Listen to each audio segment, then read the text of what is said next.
In Greek mythology, according to the common, albeit more recent, genealogy, Pelops was the son of King Tantalus, brother of Niobe, Brotes, and Dascylus. An older tradition seems to have considered him the son of Hermes. In the myths, however, his origins in Asia Minor are unquestionable, and he is called a Lydian, Phrygian, Paphlagonian, or even a Dardanian. Pelops was cut into pieces and cooked by his father Tantalus, presented to the gods as food to test their omniscience. The gods, however, noticed the deception and left the meal untouched.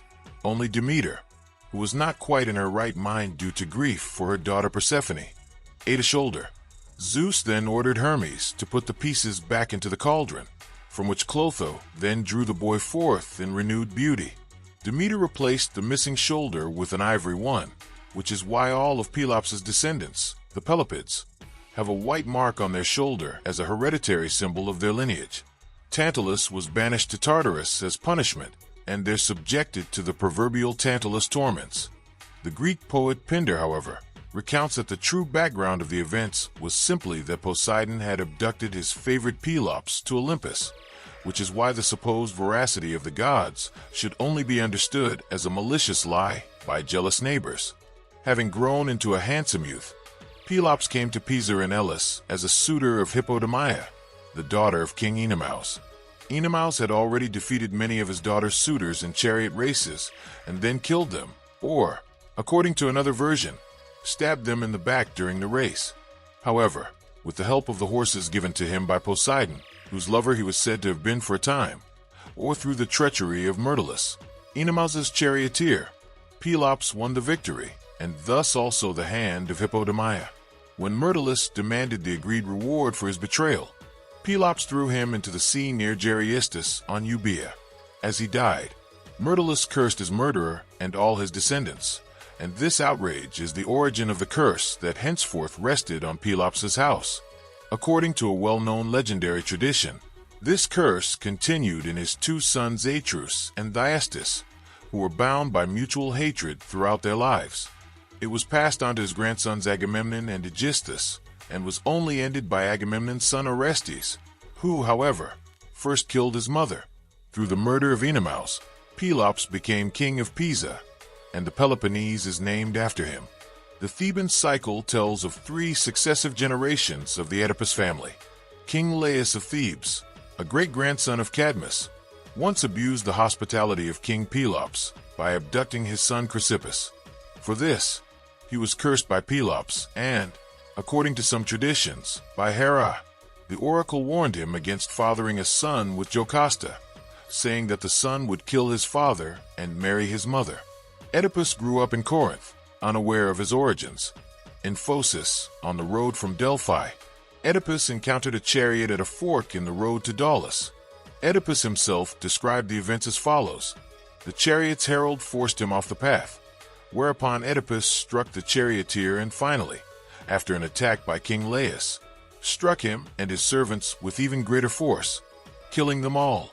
After further circumstances, and as a reward, he was named king of Thebes and married Jocasta, his own mother, with whom he fathered the twins Eteocles and Polynices and the daughters Antigone and Ismene. After Oedipus blinded himself, his sons Eteocles and Polynices imprisoned him in the palace to keep their father's shame hidden from the public. As a result, Oedipus cursed the two and prophesied fraternal strife and the division of the house. This finally came true in the Battle of the Seven against Thebes. The War of the Seven against Thebes resulted from a dispute between the brothers Polynices and Eteocles over the royal throne of Thebes. Polynices and Eteocles had been cursed by their father Oedipus, the former king of Thebes, to fight over their inheritance. The curse inevitably led to the brothers' quarrel, their murder, and the Argive disaster at Thebes. At first, however, the brothers agreed to share the throne, alternating each year, but after the first year, Eteocles refused to abdicate. When Polynices left Thebes, he went to Argos, where he married Argia, the daughter of Adrastus, king of Argos, and gained his father-in-law's support for an expedition against Thebes. Adrastus proceeded to assemble a large army to attack Thebes and appointed 7 champions as its leaders. These became known as the Seven against Thebes. One of the chosen ones, the seer Amphiorose, had foreseen that the expedition was doomed and that all the champions, except Adrastus, would die. When the army of the seven reached Thebes, they launched an attack on the city. They led an army of men to 7 Thebes. The journey was without favorable omens, and Cronus' son brandished his thunderbolt and urged them not to set out, but to abandon the expedition. But finally, the host was eager to march with bronze weapons and cavalry equipment into obvious disaster. Each of the 7. The description includes the heraldry on their shield, their assigned gate, and the Theban defender of the gate. Tydeus, with the moon and stars on his shield, is assigned the poetic gate, defended by Melanippus. But he is held back by the seer Amphiorose because the omens are bad. Insanely eager to fight, Tydeus shouts insults at Amphiorose, calling him a coward. Capaneus, with a man holding a torch on his shield, inscribed, "I will burn the city," is assigned the Electran Gate, defended by Polyphontes. He boasts that he will burn Thebes, and that not even the weapons of Zeus will bring him down to earth, stand in his way, or hold him back. Oedipus, depicted on his shield as a man climbing a siege ladder, is assigned the Nestan Gate, defended by Megareus, son of Creon. Hippomedon, depicted on his shield as the monster Typhon, is assigned the Gate of Athena Onca by Hyperbius, son of Enops. Parthenopaeus, depicted on his shield as a sphinx, is assigned the North Gate by the actor Hyperbius' brother. He is said to be a foreign ally of Argos from Arcadia. Amphiorose, depicted on his shield as having no image, since it is said that he prefers reality to appearance, is assigned the Gate of Homelod, defended by Lasthenes. Amphiorose is described as a man of the highest virtue and an excellent fighter. Described, Tydeus insults him, calling him murderer, wrecker of your city, Argos' great teacher in evil, Arian of a fury, high priest of slaughter, and accusing him of being Adrastus' counselor in this crime. He also reprimands Polynices for attacking his own city with a foreign army and devastating his homeland, saying that he, in turn, will enrich this land by becoming a prophet buried in the enemy's soil. Polynices, on his shield Justice, on which Polynices returns to Thebes, is assigned the 7th Gate, defended by Oedipus. Details of the actual battles are not disclosed. A messenger simply reports that the city walls were held, and that at the first 6 gates, the city's masters all won in single combat. But at the 7th gate, Polynices and Oedipus, the sons of Oedipus, were both killed after their father's curse. Capaneus boasted godlike that not even Zeus could stop him from burning the city. But as he scaled the walls, Zeus struck him down with a thunderbolt. Tydeus was mortally wounded by Melanippus, the son of Astacus, a favorite of Athena, the goddess who was supposed to make Tydeus immortal. The seer Amphiorose, knowing this and hating Tydeus, cut off Melanippus's head and gave it to Tydeus, who proceeded to eat his murderer's brain. Like Amphiorose's intention, Athena was so horrified that she changed her mind and left Tydeus to die. Amphiorose was himself chased from the battlefield by Polynices, who had already killed Parthenopaeus.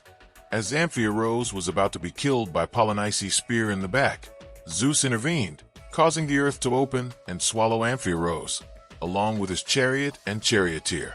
At some point in the battle, Polynices and Oedipus, the sons of Oedipus, met in single combat and killed each other.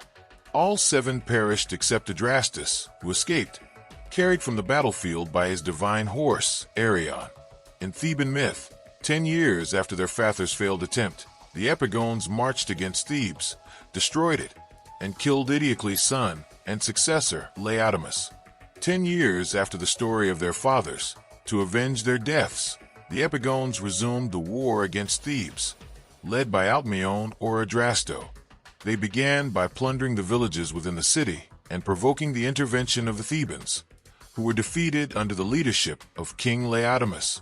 In the battle, Egialio died, killed by Laodamas, who in turn was killed by Alcmaeon. And then, to Diomedes, son of Tydeus, Pallas Athena, filled with strength and fury, so that among all the Achaeans, the great glories would stand out and conquer. A conspicuous flame benefited him and his shield. It shone like the autumn star, which shines with radiant light when it rises from the sea. So you are an old guest of mine from father. The divine Ennius once welcomed the noble Bellerophon into his palace and held him for 20 days. They exchanged hospitable, beautiful gifts. Ennio offered a girdle of shining purple, and Bellerophon left a cup of gold for the two of them. I don't remember Titius because I was still a child when he left me to go to Thebes, where the Kazakh army was being destroyed. So I am a guest and a friend to you in Argolit, and you in Lycia, if I ever come to you. We do not cross spears between us, even when we are in battle. There are many Trojans and illustrious allies I can kill if a god sends them before me or joins them himself, and there are many Achaeans to be shot down. Instead, let us throw up our weapons, so that they too can know that we are guests according to ancient tradition, and that is our pride." After they had spoken, they both jumped from their chariots, shook hands, and swore their faith. But Zeus, the son of Cronos, took the spirit away from Glaucus, who exchanged his golden arms for the bronze of his son Titius, the value of 100 oxen for that of 9.